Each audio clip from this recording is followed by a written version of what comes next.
ایک مرتبہ سورہ الحمد اور 3 مرتبہ سورہ توحید کی تلاوت فرما کر مرحومہ و مغفورہ کنیز امام بنت جناب رمضان علی زوجہ جناب یوسف سید کی روح کو وصال فرما دیجیے۔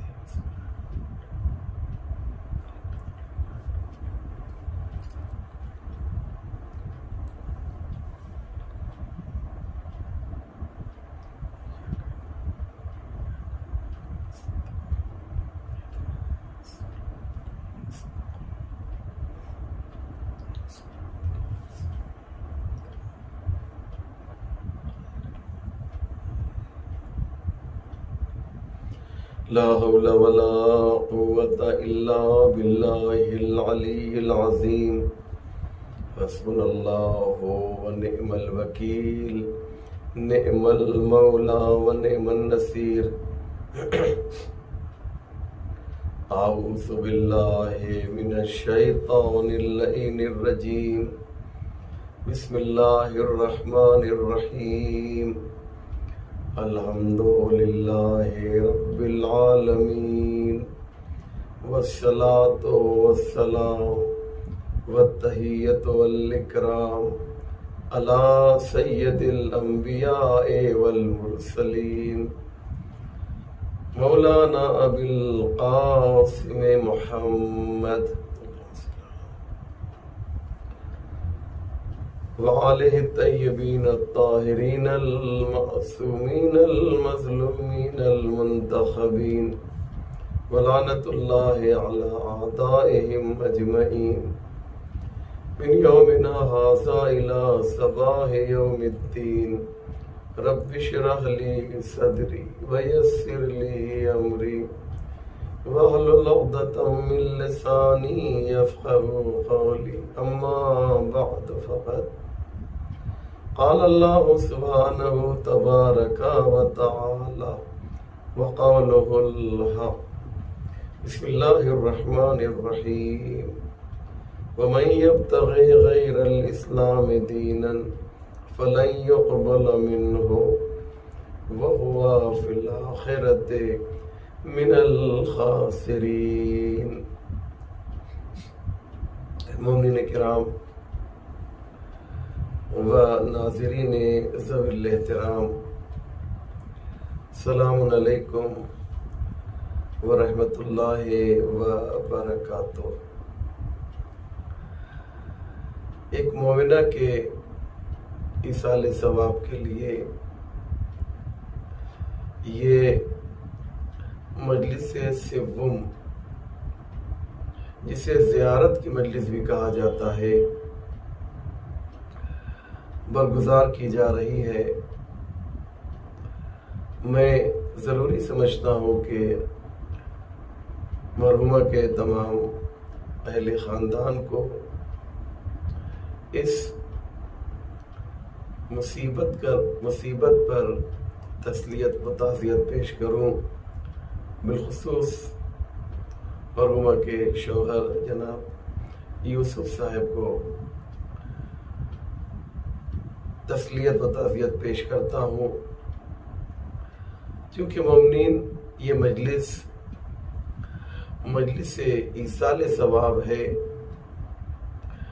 لہذا مجلس کی مناسبت کو سامنے رکھتے ہوئے آج کچھ اہم پوائنٹس آپ کی خدمت میں پیش کرنے کا ارادہ ہے۔ ہم سب جانتے ہیں کہ آن لائن مجلس بہت زیادہ طولانی اور تفصیلی نہیں ہوتی، مختصر مجلس ہوتی ہے۔ انشاءاللہ جو وقت میرے پاس ہے اسی وقت کے اندر اپنے عرائض، اپنی گفتگو پیش کروں گا، تاکہ اس مجلس کے طفیل میں مرحومہ کی قبر کی روشنی میں اور اضافہ ہو سکے۔ ہمارے پاس ہے کیا یہ مجلس؟ گویا ہم اپنے مرحومین کی خدمت میں پیش کر کے انہیں خوش کرتے ہیں، انہیں مسرور کرتے ہیں۔ فرشتے ان مجالس کا ثواب ہمارے مرحومین تک لے جاتے ہیں اور انہیں احساس ہوتا ہے کہ فلاں نے میری مجلس کی تھی اور یہ اس کا ثواب آیا ہے۔ کتنے خوش نصیب ہیں وہ لوگ جو اپنے مرحومین کے لیے مجلسیں کرتے ہیں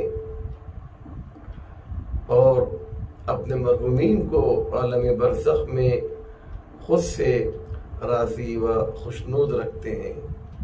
دنیا میں تو ہم اپنے والد کو، اپنی والدہ کو، اپنے رشتہ داروں کو راضی رکھتے ہیں، لیکن بہت سے لوگ ایسے بھی ہیں کہ وہ اپنے مرحومین کے لیے کار خیر نہیں کرتے یا برائے نام کرتے ہیں۔ اس لیے کم سے کم 2-3 مہینے میں، 4 مہینے میں ایک مرتبہ ہمارے بچوں کو، یعنی بچوں سے میری مراد اب وہ بڑے ہو چکے ہیں، اپنے والد کے حساب سے میں کہہ رہا ہوں بچے، کہ ان کے لیے کار خیر کریں اور اسے فراموش نہ کریں۔ کار خیر کے بہت سے طریقے ہیں، ان طریقوں میں سے ایک طریقہ یہ مجلس ہے۔ آج کی مجلس کا عنوان دین کی ضرورت کیوں ہے؟ دین کی نیڈ اور دین کی ضرورت کیوں ہے؟ اسی موضوع پر، اسی ٹاپک پر کچھ باتیں مومنین آپ کی خدمت میں پیش کروں گا۔ ارشاد ہو رہا ہے وَمَن يَبْتَغِ غَيْرَ الْإِسْلَامِ دِينًا فَلَن يُقْبَلَ مِنْهُ وَهُوَ فِي الْآخِرَةِ مِنَ الْخَاسِرِينَ۔ دیکھو تم میں جو لوگ دین اور اسلام سے ہٹ کر اسے قبول نہ کر کے، اسے نظر انداز کر کے، دین کو نہ مان کر اگر کوئی عمل کریں گے جو لوگ بھی، تو ان کے اعمال قبول نہیں کیے جائیں گے۔ فَلَن يُقْبَلَ مِنْهُ، اور اعمال بھی قبول نہیں ہوں گے۔ وَهُوَ فِي الْآخِرَةِ مِنَ الْخَاسِرِينَ، اور ایسے لوگ آخرت میں گھاٹے میں رہیں گے۔ یعنی کیا مقصد؟ دین کو قبول نہ کر کے، نظر انداز کر کے، اگنور کر کے تم کتنے بھی اچھے کام کرو، پروردگار کہتا ہے کہ ہم تمہاری نیکیوں کو قبول نہیں کریں گے۔ ایک جگہ پہ ارشاد ہوتا ہے انما یتقبل اللہ من المتقین، اللہ تو بس متقین کے اعمال کو قبول کرتا ہے۔ بہت ہی پیاری ہے آیت یہ۔ تو ہمیں اگر اپنے اعمال کو قبول کروانا ہے تو ہمیں دیکھنا یہ ہے کہ ہمارے پاس دین ہے یا نہیں ہے، اور جب دین آ جائے تو پھر یہ دیکھنا ہے کہ ہمارے پاس تقوی اور پرہیزگاری ہے یا نہیں ہے۔ بغیر تقوی کے ہمارے اعمال قبول نہیں ہوں گے۔ اب آئیے ایک سوال، پوری توجہ کریں گے عزیزو۔ ایک سوال کہ ضرورت جو ہے ہم کو کبھی ذاتی ہوتی ہے، احتیاج شخصی کہتے ہیں اسے۔ احتیاج شخصی کا مطلب یہ ہے کہ کچھ ضرورتیں ایسی ہیں جو صرف ہماری ذات تک محدود ہیں، جیسے کھانا، پینا، سونا، جاگنا۔ یہ ہماری جو نیڈز، جو ہماری ضرورتیں ہیں، یہ ذاتی ضرورت ہے۔ کھانا ہم خود کھائیں گے، ہم خود سوئیں گے، ہم خود اٹھیں گے، ہے نا؟ یہ نیاز شخصی ہیں، یہ ہماری ذاتی ضرورتیں ہیں۔ انشاءاللہ میری بات آپ تک پہنچ رہی ہوگی عزیزو۔ اور دوسری ضرورت کیا ہے؟ دوسری ضرورت ہے وہ اجتماعی ہے۔ اجتماعی مطلب یہ کہ سماجی ضرورت ہے۔ ایک ضرورت وہ ہے جس کا تعلق ہماری ذات سے ہے، اور ایک ضرورت وہ ہے جس کا تعلق سماج سے ہے، یعنی سماج کو اس کی ضرورت ہے۔ ایک مرتبہ کھانا ہمارے لیے ہے، پانی ہمارے لیے ہے، سونا ہمارے لیے ہے، جاگنا ہمارے لیے ہے، تو یہ ضرورت جو ہے ذاتی ہے، پرسنل ہے۔ اور ایک ضرورت کیا ہے؟ سماجی ہے، سوشل لائف میں اس کی ضرورت ہے، اجتماع میں اس کی ضرورت ہے، سماج کے اعتبار سے اس چیز کی ضرورت ہے۔ مثال دے دوں میں، مثلا ٹریفک کا نظام، قانون ٹریفک۔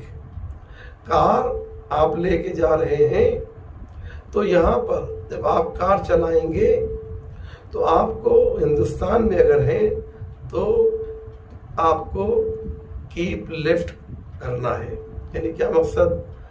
بائیں طرف گاڑی چلانا ہے۔ آپ چلے گئے مثلا یورپ تو وہاں پہ کیپ رائٹ ہے، انڈیا میں کیپ لیفٹ ہے، یعنی بائیں چلنا ہے آپ کو۔ سامنے اگر ریڈ لائٹ آ جائے تو آپ کو رکنا ہے۔ یہ کون سی ضرورت ہے؟ یہ وہ ضرورت ہے جسے اجتماعی ضرورت کہتے ہیں، جسے سماجی ضرورت کہتے ہیں۔ بغیر اس کے بھی ہماری زندگی نہیں ہے۔ لیکن ایک اور ہے قسم ضرورت کی، ایک اور قسم ہے احتیاج کی، اور وہ کیا ہے؟ وہ ضرورت عالی ہے۔ ضرورت عالی یعنی ان دونوں سے وہ بلند ہے۔ پہلی قسم کیا تھی؟ ضرورت آپ کی ذاتی ہے، دوسری سماجی ہے، اور تیسری قسم کیا ہے؟ عالی ہے۔ عالی یعنی بلند۔ وہ کون سی ضرورت ہے؟ وہ ضرورت وہ ہے جسے معنوی ضرورت کہتے ہیں، جسے دین کہا جاتا ہے، اسپریچول جو ضرورت ہوتی ہے، جو ہماری روحانی ضرورتیں ہیں، جو ہماری معنویت کو بلند کرتی ہے، جو ہمیں بہت ہی زیادہ عظمت دیتی ہے، اسے بولتے ہیں احتیاج عالی۔ احتیاج عالی کیا ہے؟ اسے علماء نے کہا ہے کہ دین کہا جاتا ہے۔ جیسے دین احتیاج عالی میں ہے، تو دین یعنی ایک سسٹم ہماری معنوی زندگی کے لیے ضروری ہے۔ اسے کیا کہتے ہیں؟ اسے احتیاج عالی کہا جاتا ہے۔ اب ایک سوال کہ انسان کسی معنوی راہ کا انتخاب جو ہے اعلی ضرورتوں کو پورا کرنے کے لیے، وہ تین راستے ہیں انسان کے پاس۔ یا خود جو ہے ان ضرورتوں کو پورا کرنے کے لیے قانون تیار کرے، یا دوسرے قانون تیار کریں اعلی ضرورتوں کو پورا کرنے کے لیے، یا خدا جو ہے ہمارے پاس ان قوانین کو بھیجے۔ بہت ہی توجہ کیجیے گا عزیزو، شاید میں کوئی بات آپ کی خدمت میں پیش کر سکوں۔ تین راستے ہیں۔ انسان اپنی خواہش کے مطابق ان ضرورتوں کو پورا کرے جسے دین کہا جاتا ہے، یا دوسرے پوری کریں ہماری ضرورتوں کو، یا تیسری چیز جو ہے خود خدا جو ہے قانون کو وضع کرے، بنائے ہمارے لیے۔ اب انسان اگر اپنی خواہش کے مطابق، اپنی ہوا و ہوس کے مطابق اگر ضرورت کو پورا کرنا چاہتا ہے انسان، تو یہ صحیح نہیں ہے۔ کیوں؟ اس لیے کہ ہر انسان خود یہ سوچے کہ اس نے اپنی زندگی میں کتنی مرتبہ غلطی کی ہے۔ ایک کمپنی کھول لی، نقصان ہوگا۔ ایک دکان کھولا یہ سوچ کر کہ اس میں ہمارے لیے فائدہ ہے، لیکن کیا ہوا؟ نقصان ہوا یا نہیں ہوا؟ بہت سے لوگ کہتے ہیں کہ صاحب جب دل ہمارا اور عقل ہماری فیصلہ کر رہی ہو کہ یہ کام صحیح ہے تو وہاں پر استخارہ نہیں دیکھنا چاہیے، غلط ہے یہ۔ دلیل سنیں گے آپ سے میں ایک سوال کر رہا ہوں، آپ جو اس وقت مجھے دیکھ رہے ہیں، انصاف سے بتائیے کہ آپ نے اپنی زندگی میں اپنی عقل کے مطابق، آپ کی عقل نے کہا کہ یہ کام کرو اور آپ نے وہ کام کیا، انصاف سے بتائیں کہ وہ کام کرنے کے بعد آپ کو نقصان ہوا یا نہیں ہوا؟ مجھے انصاف سے بتائیے۔ تو کبھی کبھی ایسا ہوتا ہے کہ عقل کہتی ہے کہ یہ کام کرو اور انسان عقل کے اعتبار سے وہ کام کرتا ہے اور اس میں نقصان ہو جاتا ہے۔ تو انسان اپنی خواہش کے مطابق، اپنے اعتبار سے اگر قانون وضع کر رہا ہے اپنی اعلی ضرورتوں کو پوری کرنے کے لیے، تو اس میں غلطی کے امکانات ہیں۔ اور میں عام آدمی کی بات نہیں کر رہا ہوں، بڑی بڑی علمی ہستیاں ہیں کہ جن سے غلطی ہوئی ہے۔ واقعہ اس عظیم مرجع کا الظاہر علامہ ہلی کا واقعہ تھا کہ ان سے فتویٰ دینے میں غلطی ہو گئی تھی۔ اس لیے بڑی بڑی ہستیاں، بڑے بڑے برین، بہت بہت مانی ہوئی علمی شخصیت بھی اگر وہ چاہیں تو اپنے لیے قانون وضع نہیں کر سکتے۔ ایک بات کہوں، یہاں تک کہ وہ عظیم ہستیاں، وہ معصوم شخصیتیں کہ جن کا علم لدنی ہے، جن کے یہاں خطا کا امکان نہیں ہے، جو معصوم ہیں، ان کو بھی اپنی مرضی سے قانون وضع کرنے کا حق نہیں ہے۔ وہ جو کچھ بھی کہتے ہیں اور کرتے ہیں انہیں اللہ کی جانب سے حکم ہوتا ہے۔ غدیر خم میں رسول اپنا جانشین خود سے بنا سکتے تھے؟ نہیں۔ اس لیے جب آیت نازل ہو گئی کہ یا ایھا الرسول بلغ ما انزل الیک من ربک، تب جا کر جو ہے پیغمبر نے اپنے جانشین کا اعلان کیا مولا علی کی شکل میں۔ میری بات واضح ہو رہی ہے عزیزو؟ یہ یہاں تک کہ اس دنیا کے جو بڑے بڑے لوگ ہیں، سیاسی لوگ، وہ بھی جو ہے کوئی قانون وضع نہیں کر سکتے۔ آپ نے بڑی مشہور و معروف مثال سنی ہے نا کہ ایک سیاسی شخص نے یہ اعلان کیا اور اسی بیس پر وہ مسند پر بیٹھا، کرسی اسے ملی، اس نے کہا کہ 15 لاکھ روپے ہم ہر شخص کو دیں گے۔ ہو سکتا ہے اس نے کیلکولیٹ کیا ہو، میں نہیں کہتا ہوں کہ جھوٹ بولا ہے، میں کیوں کسی کے خلاف بولوں، ہو سکتا ہے اس نے حساب کتاب کیا ہو کہ ہم 15 لاکھ ہر ایک کے کھاتے میں دے سکتے ہیں، لیکن وہ فیل ہو گیا، چاہے جان کے کیا ہو چاہے انجانے میں کیا ہو، لیکن جو کچھ بھی ہوا وہ غلط ہوا۔ یعنی انسان جب کچھ کہے گا یا کرے گا تو اس سے غلطی کے امکانات ہیں۔ لہذا 3 راستوں میں پہلا راستہ میں نے کیا بتایا تھا، یاد ہے آپ کو، کہ انسان اپنی مرضی کے مطابق، اپنی خواہش کے مطابق قانون معین کرے، نہیں کر سکتا۔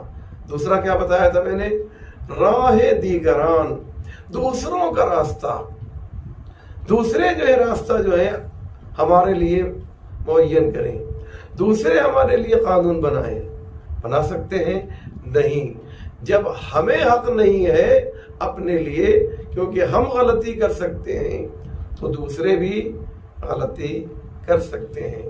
لہذا قانون وضع کرنے کا اختیار نہ ہمیں ہے نہ دوسروں کو ہے۔ تیسرا راستہ کون سا ہے؟ راہ خدا، پروردگار جو ہے وہ ہمارے لیے قانون معین کرے۔ کیوں؟ یہ صحیح کیوں ہے؟ دلیل سنیے، انشاءاللہ کوئی بات آپ کی خدمت میں پیش کرنے جا رہا ہوں۔ بہت پیاری دلیل ہے، بہت خوبصورت دلیل ہے جو علماء نے یہاں پر دی ہے۔ آپ حضرات پوری توجہ کریں گے، دلیل بہت ہی زبردست ہے۔ یاد رکھیے گا، اللہ ہمارے لیے قانون کیوں معین کرے؟ دوسرے کیوں نہیں کر سکتے؟ اس لیے کہ پروردگار جو ہے وہ ہمارا خالق ہے، ہمارا پیدا کرنے والا ہے۔ وہ اس نے ہمیں پیدا کیا ہے، بنایا ہے۔ ایک کار کی کمپنی جب کار بناتی ہے تو اس کے ساتھ ایک بکلیٹ دیتی ہے، اور اس کے اندر جو ہے کار کے چلانے کے لیے تمام چیزیں ہوتی ہیں۔ مثلا یہ گیئر جو ہے مینول ہے، اس میں لکھا ہوتا ہے اس کا گیئر آٹومیٹک ہے، ونڈو آٹومیٹک ہے، اس بٹن سے جو ہے ونڈو کو آپ کھول سکتے ہیں، اس کے ذریعے سے جو ہے آپ گاڑی میں اس فنکشن کو جو ہے ایکٹیو کر سکتے ہیں۔ یہ کون کہتا ہے؟ یہ کار کی کمپنی کہتی ہے۔ آپ نے ایک ٹیلی ویژن لیا، جب ٹیلی ویژن لے کر گھر پہ آتے ہیں تو اس کے ساتھ آپ کو ایک چھوٹی سی بک ملتی ہے جسے بکلیٹ کہتے ہیں، اس میں اس کے فنکشنز آپ کو ملتے ہیں۔ کیوں؟ اس لیے کہ اس کمپنی نے جس نے بنایا ہے وہی اس کے قانون کو بھی معین کرے گی، اس کے طریقہ استعمال کو بھی بیان کرے گی۔ وہ کمپنی بتائے گی کہ کیسے جو ہے اس کے قانون کو وضع کیا جائے، استعمال کے طریقے کو بیان کیا جائے۔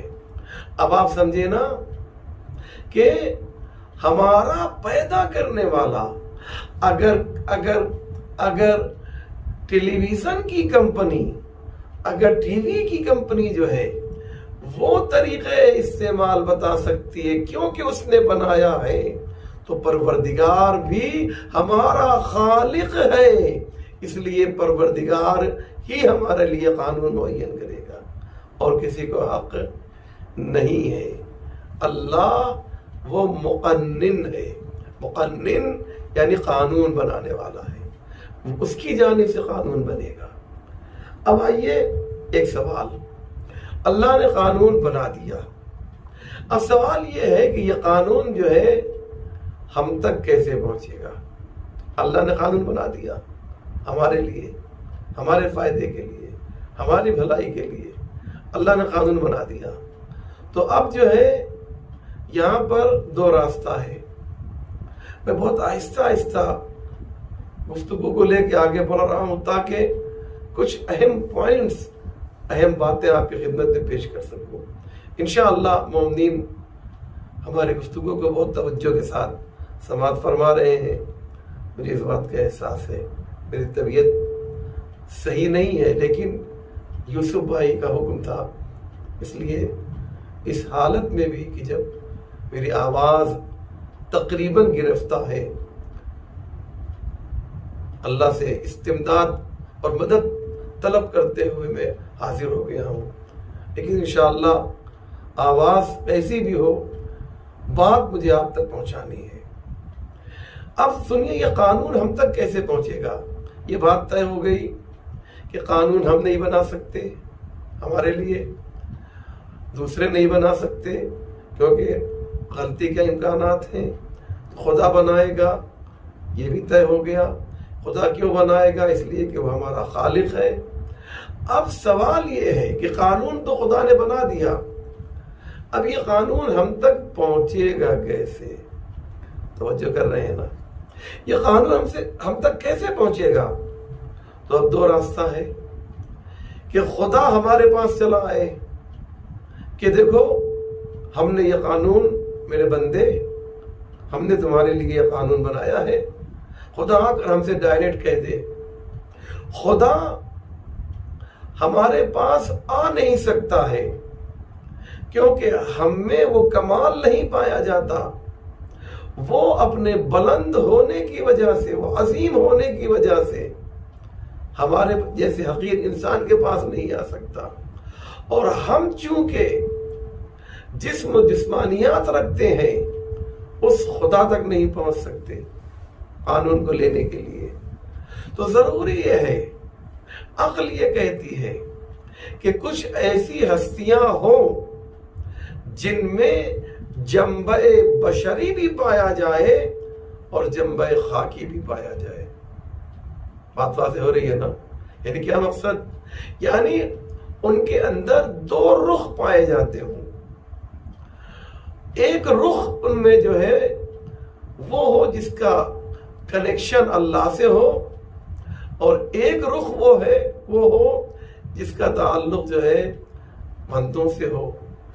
اللہ تک پہنچے تاکہ وہ دین کو لا سکیں. نوری اس لیے ہو تاکہ اللہ کی بارگاہ تک پہنچ سکیں. خاکی اس لیے ہو تاکہ ہمیں جو ہے احکام کو پریکٹیکل کر کے بتا سکیں. نماز کیسے پڑھنا ہے وہ پڑھ کے بتائیں گے. پیغمبر نے خود ہی کہا صلو کما رأیتمونی اصلی، دیکھو جیسے میں نماز پڑھتا ہوں تمہیں ویسے نماز پڑھنا ہے. تو عملی اعتبار سے ضرورت تھی کہ اس تھیوری کو پریکٹیکل میں لایا جائے. لہذا تھیوری جو ہے اس کا نور کا تعلق تھیوری سے ہے، اور عمل کا تعلق جو ہے اس کے خاکی ہونے سے ہے، بشری ہونے سے ہے. اس لیے نبی کریم جو ہے یہ بشر ضرور ہے لیکن بشر محض نہیں ہے، خاکی بشر نہیں ہے بلکہ نوری بشر ہیں. نوری اس لیے ہے کہ اللہ کی بارگاہ میں جا سکیں، بشر اس لیے ہے کہ ہمارے سامنے آ سکیں. انشاءاللہ یہ بات جو ہے آپ تک پہنچی ہوگی. تو دین جو ہے ہمیں اپنانا ہے، وہ دین جو پیغمبر اسلام کے ذریعے سے ہم تک پہنچا، اور اہل بیت علیہ السلام نے اس کو خون دے کر اس درخت کو سینچا ہے، اس درخت کو سرسبز و شاداب رکھا ہے. لہذا یہ دین کیا ہے؟ دین کا جب پیغمبر لے کر آئے تو دین کا مذاق اڑایا گیا. اللہ نے بہت ہی خوبصورتی سے ان کا جواب دیا. میں آیت پڑھوں تو انشاءاللہ بات آپ تک پہنچے گی. ارشاد ہوتا ہے کہ ان الذین اجرموا کانوا من الذین آمنوا یضحکون. وہ لوگ جو دین کو نہیں مانتے ہیں وہ ان لوگوں کا مذاق اڑاتے ہیں جو دین والے ہیں. یعنی دیندار کا مذاق اڑانا یہ ان کی سرشت میں تھا. جب پیغمبر نے دین پیش کیا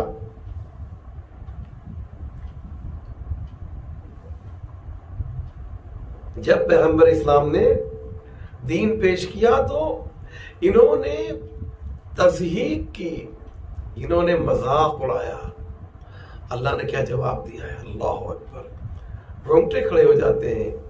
یہ آیت جب میں خود پڑھتا ہوں تو اللہ کہتا ہے ٹھیک ہے، آج تم میرے دین کا مذاق اڑا رہے ہو، میرے دین کا مذاق اڑاؤ، لیکن یاد رکھو فَالْيَوْمَ الَّذِينَ آمَنُوا مِنَ الْكُفَّارِ يَضْحَكُونَ.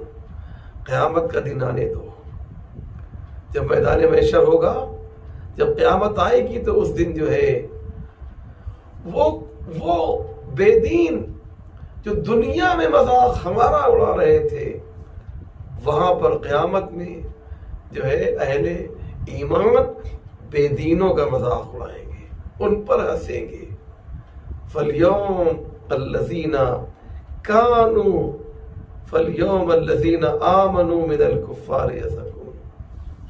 تم دنیا میں میرا مذاق اڑا رہے تھے، اب دیکھو سارے حجابات ہٹ گئے، سارے پردے ہٹ گئے ہیں، حقیقت عیاں ہو گئی ہے کہ سچ کیا تھا اور غلط کیا تھا، سچ کیا تھا اور باطل کیا تھا. یہ چیزیں روز قیامت جو ہے بالکل کلیئر ہو جائیں گی. اس لیے عزیزو وقت ہے ابھی بھی ایک ایصال ثواب کے لیے یہ مجلس ہے.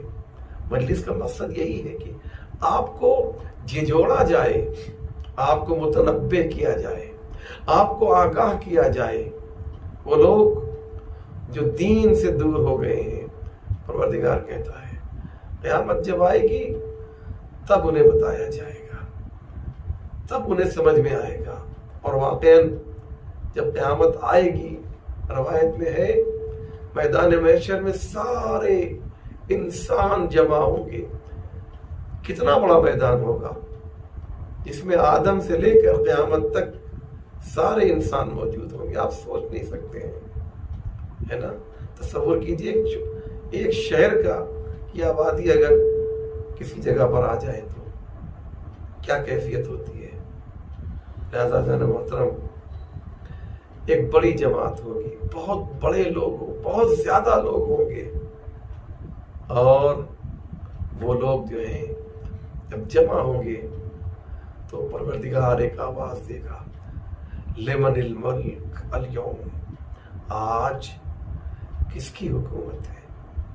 لمن الملک اليوم، آج کس کی حکومت ہے؟ ایک سے ایک دنیا میں جنہوں نے بادشاہت کی تھی، خود کو خدا کہا تھا، جو اپنی حکومت پہ بہت زیادہ ناز کرتے تھے، فخر کرتے تھے، اس میں فرعون بھی ہوگا، نمرود بھی ہوگا، حامان بھی ہوگا، شداد بھی ہوگا. یہ سب بڑے بڑے جو اپنے کو خدا کی جگہ پر لے کر آئے تھے، وہ سب موجود ہوں گے.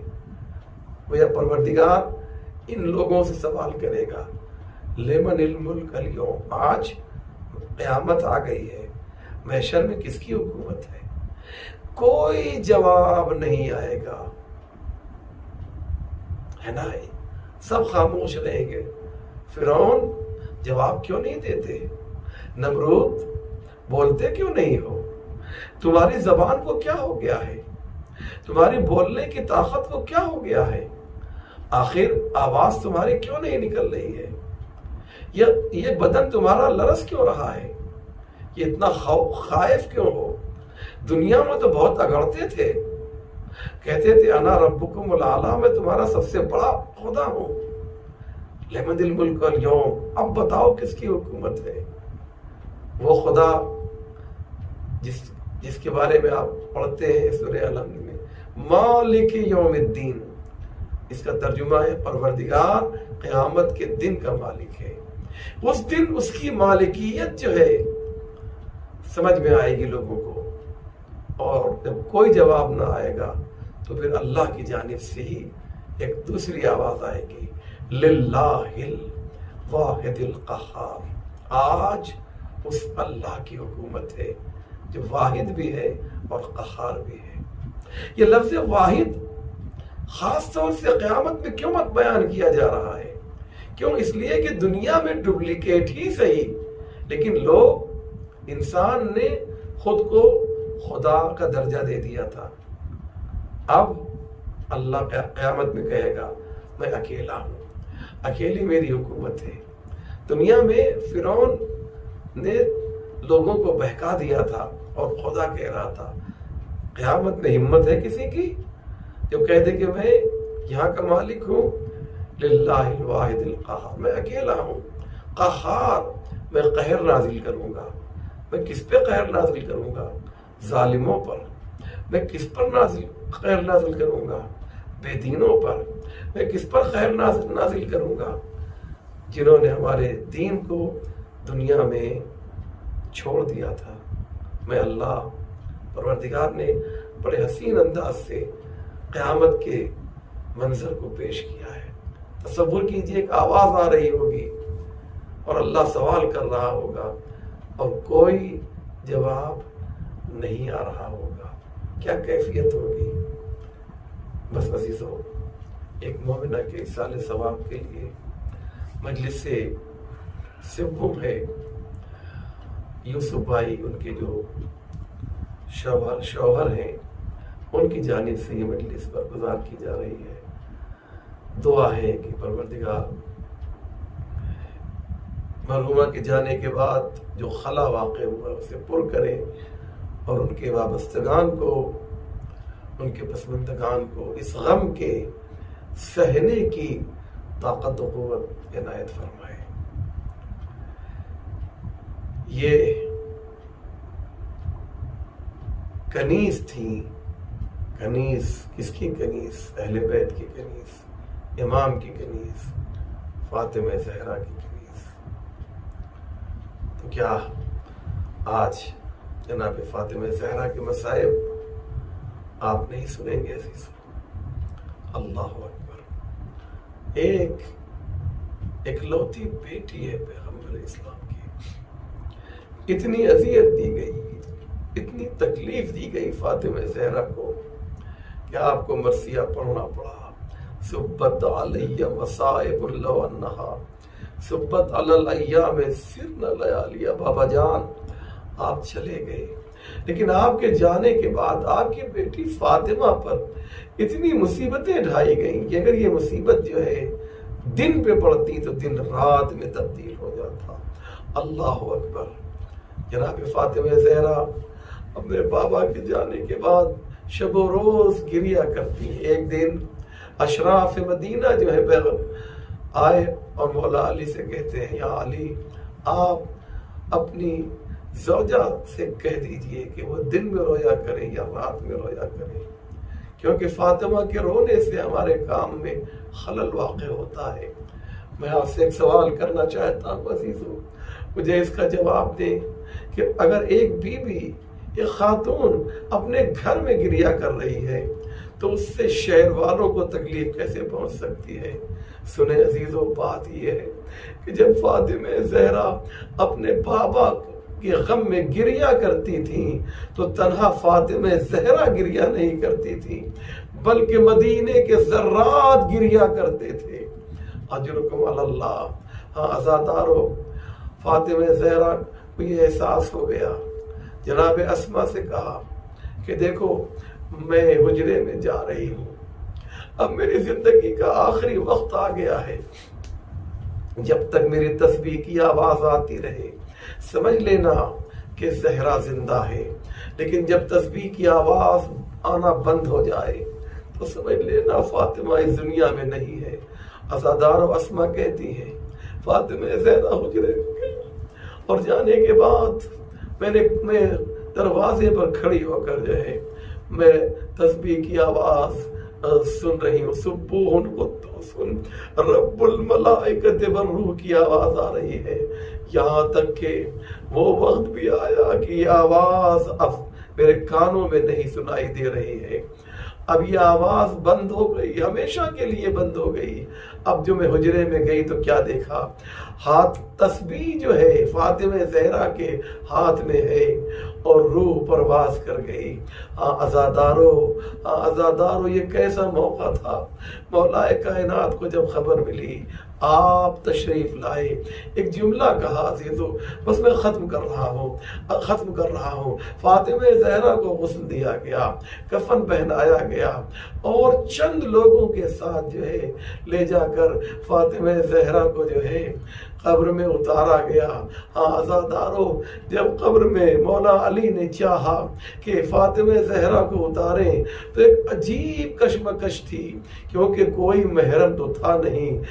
مولا علی اگر قبر میں اترتے ہیں، بچے چھوٹے چھوٹے ہیں، اگر قبر میں اترتے ہیں تو قبر کے اوپر کوئی نہیں ہے، اگر مولا اوپر رہتے ہیں تو قبر کے اندر کوئی نہیں ہے۔ بس عزادارو ایک جملہ کہا، بڑا دردناک جملہ کہا، ذرا تصور کریں گے، خوب گریہ کریں گے عزیزو۔ وہ مشکل کشا جس نے نبیوں کی مدد کی ہو، وہ مشکل کشا جس نے ولیوں کی مدد کی ہو، آج وہ خود مشکل میں گھرا ہوا ہے، اپنے ہاتھوں کو بلند کیا، آواز دی یا رسول اللہ، علی کی مدد کیجئے، علی کی مشکل کشائی کیجئے۔ میں فاطمہ کو قبر میں کیسے اتاروں؟ ایک مرتبہ 2 ہاتھ قبر سے برآمد ہوئے، ایک آواز آئی، یا علی لاؤ میری امانت کو میرے حوالے کر دو۔